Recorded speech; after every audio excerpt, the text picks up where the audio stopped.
Hey everybody, I wasn't going to weigh in on the Bubba Wallace issue, but I've decided to after watching a Twitter trend wherein Bubba Wallace was criticized for being interviewed by CNN's Don Lemon and Jason Whitlock of Fox, or wherever he is now, basically said it was a bad look. And my opinion about Jason Whitlock is that Jason is an African American man who seems bent on basically holding up white supremacist media and white supremacist views and putting down anyone who is African American who gets out of line whenever he has the opportunity to do so and making money from it, becoming a millionaire in the process. That's not cool. But hey, that's him. So here's my take.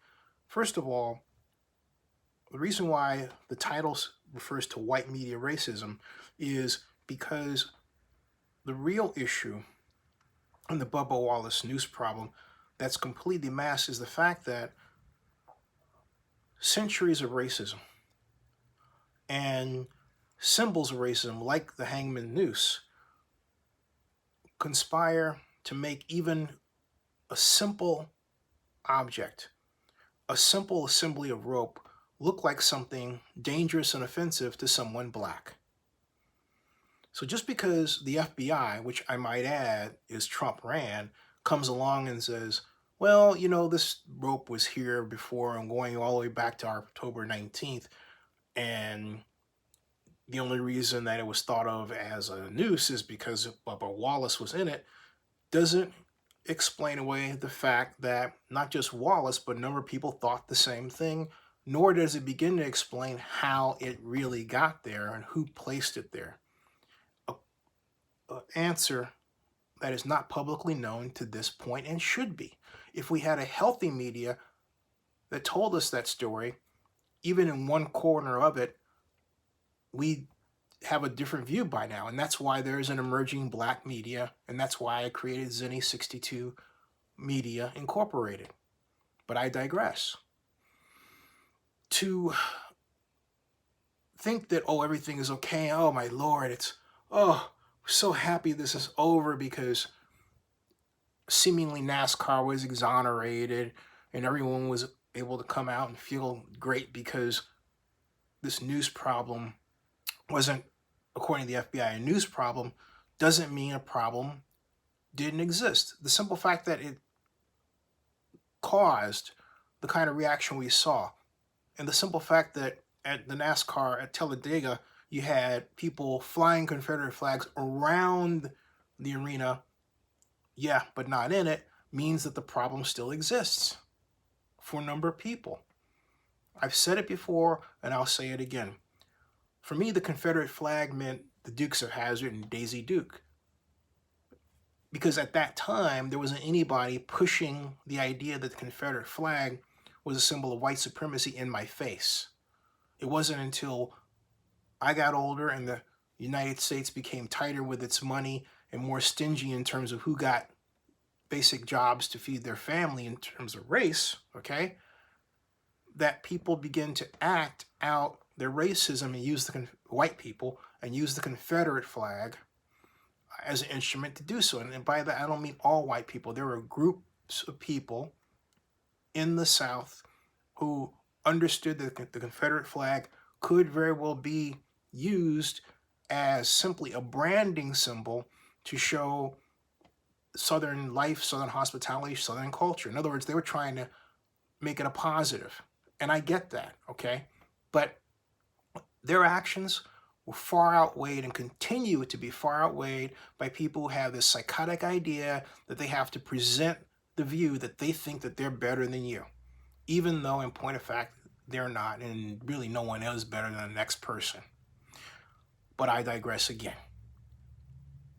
The simple fact that is being covered up from all of this is the psychological damage that racism has done to us as black people.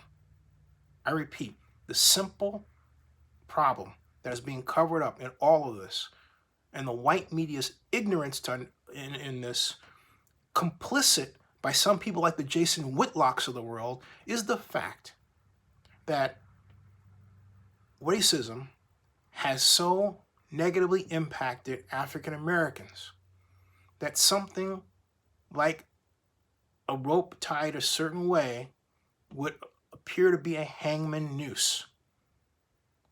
It is also because of that no coincidence that we have example after example after example after example, hello Oakland, Lake Merritt, where people have deliberately put hangman nooses around the lake, and in one case, a black man did so, and then said it was a swing, even though there's no photographic evidence of him actually having anybody around that he swang with at the lake. And not only that, folks, this blankety blank doesn't even live in Oakland. He lives in San Francisco and Washington, D.C., leading to the question, what the heck was he doing at Lake Merritt anyway?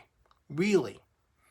Made only worse by the fact that quite apparently Oakland elected officials and the Oakland Police Department don't seem to have any stomach for investigating this when they should have all the stomach in the world to solve this problem rather than just broom it. Racism is a mental illness. Racism is the mental illness of our time. It is a mental illness that is caused by those who have to believe that they're better than somebody else by how they look or the color of their skin or their legacy of white supremacy. It is a mental illness held by those so scarred by it that they would look at something like a rope tied a certain way and think it's a hangman noose. So for them, it's real, and you can't tell them it's not. And yet the white media has been doing that. It not only did that in the case of Bubba Wallace, it did that in the case again in Oakland, where ABC7 KGO wrote, oh, well, you know, Victor Sigibe is black, and therefore because he's black, and saying that this is no big deal, the implication in the article they wrote was that it was no big deal. Oh no, it was a very big deal. Because while this so-and-so is talking on one side of the lake, on the side where Bellevue is, on the other side, the lakeshore side, we have, well, Victor was talking on the lakeshore side, and on the Bellevue side, we have a problem of, yeah, a body hung in effigy, a fake body, pulled up by, yeah, nooses, okay? An image so terrible that 2 Oakland police officers stood on either side of it and tried in vain to prevent people from photographing it because they knew it was explosive. They knew it was socially disruptive. They knew it was ugly, and they knew it was hurtful. All that was going around the lake on the same June 17th. And yet KGO, ABC7, would let Victor Sigibe get away with, oh, it's okay. He's black. He says it's no big deal. So guess what? It's no big deal. No, it is a big deal. Just as in the case of Bubba Wallace. The simple fact that it was a noose put there, someone did it. The question is, how did it get there? Why? Why was it left there? It's a cautionary tale. It is a great lesson, too, for anyone white who doesn't understand racist symbols and yet needs to understand them in order to successfully navigate through the 21st century and know this has nothing to do with being woke. This is just plain common sense, which has seemingly went out the window in many aspects of today's American society, and that should be your greatest concern of all. Don't use symbols that you know hurt other people. Don't be stupid. Don't be racist. And then don't be stupid and racist for putting down people who respond to those symbols because they're black. It's part of American history, those symbols. They're going to react differently than you, and you should be smart enough to know that. If you're not, you know what? Get yourself an American history class or 2 or 3 under your belt before it's too late. Subscribe to Zenny62 and bookmark oaklandnewsnow.com.